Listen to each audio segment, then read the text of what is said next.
Kailangan lang daw sumampalataya, ligtas na. Malaking kasinungalingan yan. Kaya kayo ngayon, hilig na kami, ligtas na kami. Ligtas ka na sa COVID nga, hindi ka pa nakakatiyak na ligtas ka eh. Kung gusto nyo, matanda na rin lang ako eh. Diskusyon tayo, putulan ng lalamunan. Pag napatunayan nyo sa harapan ng tao, yung itinuturo nyong aral na yan sa likod-likod, umarap kayo, mga pastor ng Baptist. Huwag itong membro nyo pinapaharap nyo sa akin. Yung sinasabi nyo na hindi na kailangan ng gawa, maliwanag ang sabi ni Pablo sa mga taga-Pilipos, lubusin ninyo ang gawain ng inyong sariling pagkaligtas na may takot at panginginig. Bakit? Bakit? Kasi malaki ang timbang ng ating gagawain. Ang paggawa, susunod ka kay Kristo. Ano ba pinapagawa ni Kristo? Umibig ka sa kapwa. Pag umiibig ka sa kapwa, papautangin mo yung nangungutang. Bibigyan mo yung humihingi. Magdo-donate ka sa mga wala. No? Magbibigay ka ng tulong. Gagawin mo yan. Yan. Mga lahat ng gawang mabuti. Yan ba hindi kailangan ng konsiderasyon sa gawa para maligtas ka? Kasama yan sa pagbabatayan. Kaya ka lang nagiging dapat na masakop ng dugo ni Kristo dahil sa pananampalatayang may kalakip na gawa. Basahin natin ang 2:22 ng Santiago. Ito, hindi nyo binabasa ito eh. Nakikita mo na ang pananampalataya ay gumagawang kalakip ng kaniyang mga gawa. At sa pamamagitan ng mga gawa ay naging sakdal ang pananampalataya. Kita nyo, ang pananampalataya gumagawa kalakip ng kanyang mga gawa. Alam nyo mga kapatid, yung pananampalatayan totoo, na masasakop ka ng redeeming power of the blood of Christ is a faith that works. A faith that operates in good works. Hindi basta faith lang, daldalan. Sumampalataya kay Kristo. Iligtas na ako. Hindi yon. Hindi yon. Nakikita mo ang pananampalataya, sabi ni Santiago, gumagawa kalakip ng kanyang mga automatically may gawa na kasama ang talagang pananampalataya. Pag sinabi yung pananampalataya, totoong pananampalataya, may automatic na kasamang gawa yon. Sa pamamagitan ng gawa, naging sakdal ang pananampalataya. 26, pakinggan nyo. Sapagkat kung paanong ang katawan na walang espiritu ay patay, ay gayon din ang pananampalataya na hiwalay sa gawa ay patay. Patay ang pananampalataya ng mga Baptist, walang gawa kasi. Iniasa na lahat kay Kristo. Nagbakasyon na mga pastor. Humingi na lang ng humingi ng ikapu at ng abuloy. Hindi nagagawa ng mabuti. Ganun ang ginagawa nyo. Sabi nga nung Pastor Tuason doon sa Angeles City, nakadiskusyon ko.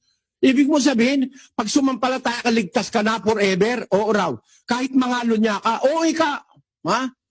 Kahit ka ako, ikaw ay gumawa ng masama, pumatay ka ng kapwa, oo ika, ligtas ka pa rin. Sabi ko, tindi ng paniniwala nitong mga Baptist na to. Malaking kademonyohan ang naituro sa inyo ng Amerikano. No? Ikinalulungkot ko, no? Hindi ko dinadaya ang mga kapatid mo. Tinuturoan ko mga kapatid mong gumawa ng mabuti. Mabuting iniuutos ng Diyos sa Biblia. Hindi sariling mabuti ng tao. Ang masama, yung sarili mong mabuti.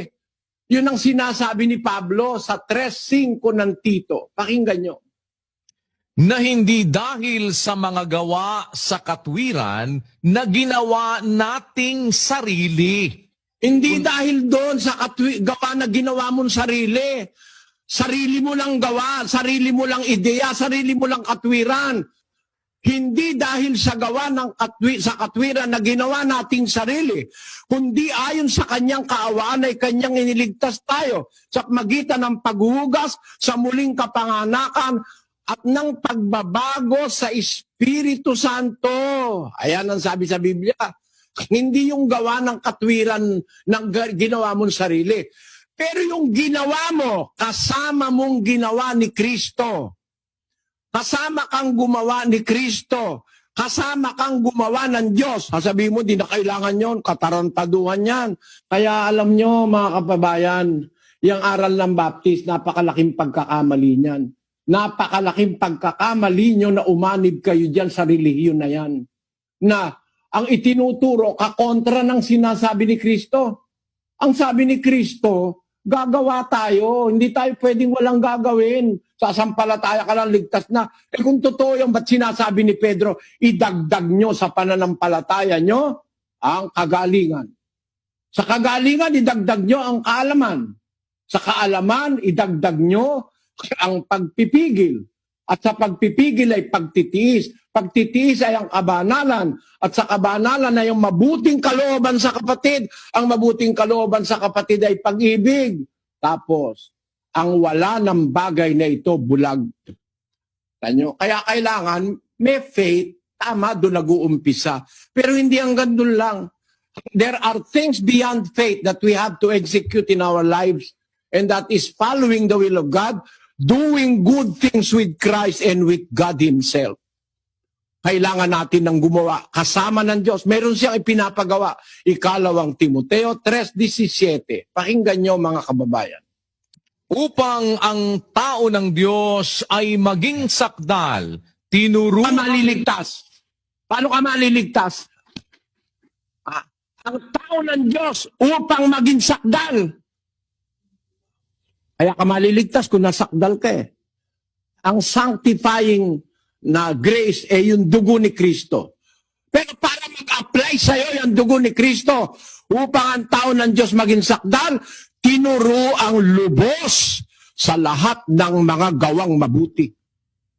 That the man of God may be perfect, complete, thoroughly furnished unto all good works. Yan. Yan ang hindi binabasa ng Baptist.